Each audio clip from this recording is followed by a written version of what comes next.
Okay, in this video, I want to talk a little bit about animation. So let's take a look at this scene that we have as part of our teaser here. So we have sort of like a fly through the camera, has some characters animated, we have some focus here. And if you notice, right, we go over this ledge and then we see the settlement at the bottom there. If you notice that in here, this area here, my foreground element here, where this settlement is and all this, sort of in focus. And then everything past this is sort of out of focus. So it's a little bit blurred. And as we get closer, this is still a little bit blurred, right? All this here, and this is still in focus. And as we get closer, now this right here is in focus. And then now this part here is blurred out. And also, if you notice, the camera is not just flying through it. There's a little bit of a shake in the camera, and so that gives it it breaks a little bit of the sort of like 3D-ness of the of the animation itself, and it gives it like a little bit of more realistic sort of approach. Maybe the wind is blowing a little bit of the camera and all that, so it gives it like a little bit of a realistic sort of aspect to it. But I want to go through those two things, right? And the first one, which is the easier one to deal with, let's go to the scene here. This is the actual 3D Blender scene for this. There's a lot of stuff here that are not being used, of course, but I have here my foreground element, right? You can see my camera here, and it sort of flies through. Let's go through the animation here. Sort of flies through like that, and then we sort of reveals the bottom settlement here. And so the way I constructed this, right, I'm constructing everything based on my camera, of what I see in the camera, right? But the first thing that I want to talk about is the depth of field. And so if I go to the camera, I select and I go to the camera properties. If I go to depth of field, you can see that I have it selected here. And I also have my f-stop at 1.5. And the focus object is an empty. Normally, this is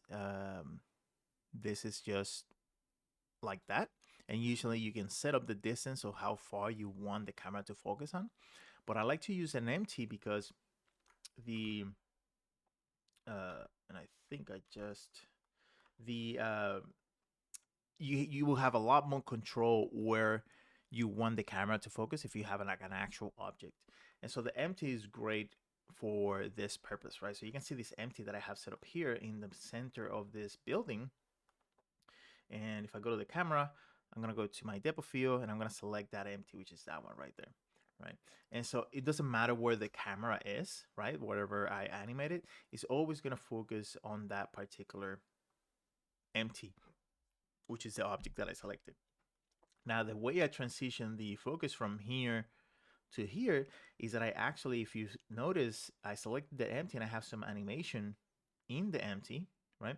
And then from this frame to this frame, the empty actually moves into that. Now, I could have done where if I'm on frame, let's say 237 here, 235, on 236, it will be all the way over here, so it will snap into here. But then the transition of the blurriness to the focus is gonna be too abrupt, too quick. And so I want to have a little bit of a transition there from one place to another. And so I move and animated the empty to move to where the settlement is between those frames. And so that gives me sort of like that little bit of a animation softness into the actual focus of the camera, right? So it's not a really abrupt. There's a little bit of a gradient into it. So that's an easy way that you can do that. You can actually also animate the, if I select the camera, there's multiple ways that you can do this, but you can also animate the distance of the focus if you didn't have an empty, and also the f-stop as well, which is how much of a depth of field you're gonna have. So the lower the number, the more blurred out areas you're gonna have, and so the bigger the number, the more sharp it's gonna look overall. And so, but I personally like using them because I like to have that control over there. Now, the other thing is the camera shake animation.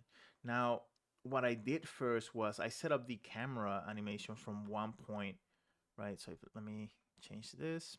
Let's go to 1 here. I wanted to have, depending on what the amount of seconds that I had for that particular scene, I set up how many frames I had got, and I also first set up how fast I wanted the camera to move. And so depending on the amount of frames, I set up the distance from 1 point of the first frame to the last point of the last frame into it. And so depending on how far or how fast I wanted the camera to move, I didn't want it to move too fast. I just wanted like a slow sort of flying over, almost like a drone type of shot. And so this is sort of like what I did first. So I set that up first because that gave me sort of like the general idea, and then I went into the details with the camera shake. And once I have that, I'm gonna do this in a separate file just so we can see this a little bit better. But if I have a camera, like we're gonna do a very similar setup here very quickly.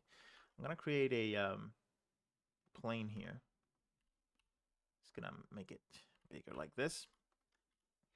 And now I have a cube just so we can see objects in the animation.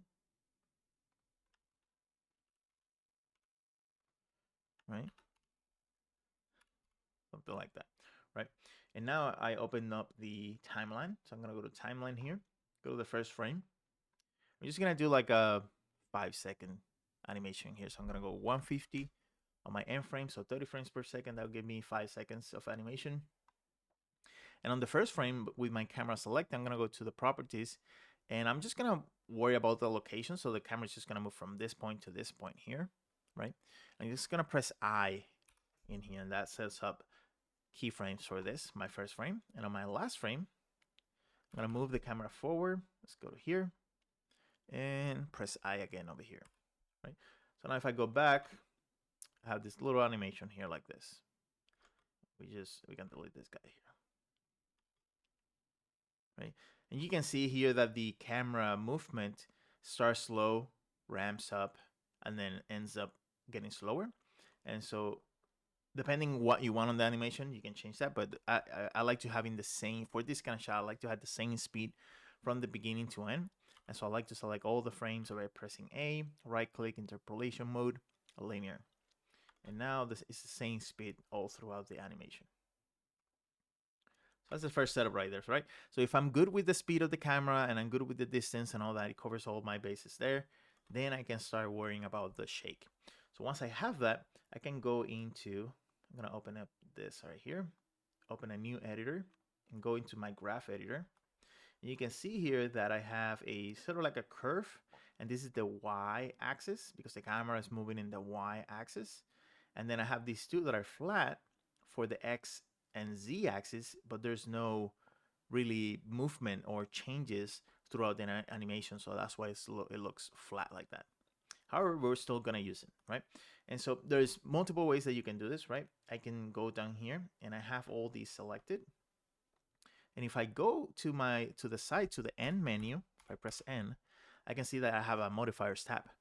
And so I can actually go here and add a noise modifier. And you can see now that I'm getting like a sort of like a graph going up and down here. And if I play this, you can see that I'm getting that shake. But I mean, this is way too much, right?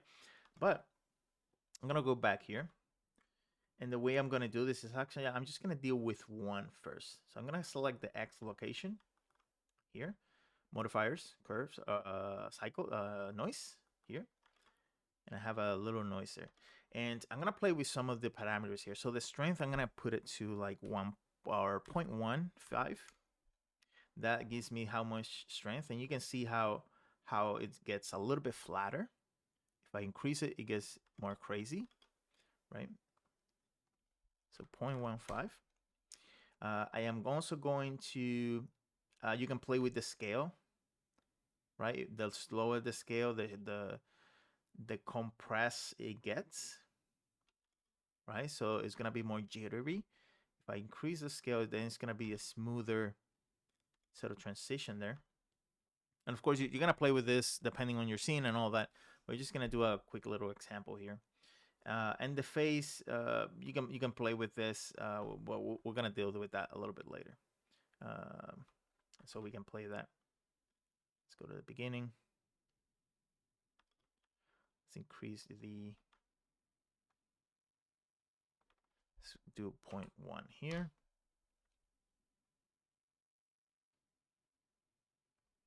Let's play with the scale a little bit.